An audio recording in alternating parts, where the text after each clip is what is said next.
swak na swak. Ayan, sa Semana Santa, ang itatampok nating putahe sa Midnight Express. Isa itong Middle Eastern dish na may garbanzos at iba pang no-pork na sahog.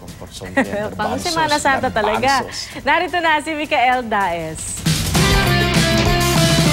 Nag-trending na dito sa Pilipinas ang shawarma at kebab, pero kung tutuusin, ang dami pa mga Middle Eastern na pagkain na dapat natin subukan.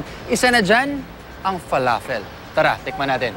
Dahil malapit na ang mahal na araw, isang alternatibong pagkain ang handog ng Midnight Express sa inyo. Nagmula sa salitang falafel ng Egypt, na ang ibig sabihin ay of many beans.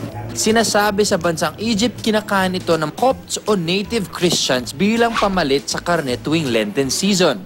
The falafel, it's made in garbanzo. Yes. The garbanzo come in, see it like this. It's dry. I put it in the water like 12 hours. It will be bigger and soft. Okay. After, I blend it with the machine with spices. Okay. It's like this.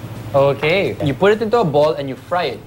Yeah. Yung balls na yan, yung parang bola-bola na yan sa loob, yan ang falafel. Kung tutusin natin, garbanzos lang talaga siya. May pita bread, may lettuce at kamatis. Actually, yung garbanzos, one of the healthier items na mahahanap nyo. Ako nga pag nag-diet ako, garbanzos yung, well, beans in general yung kinakain. Kasama na rin dun yung garbanzos.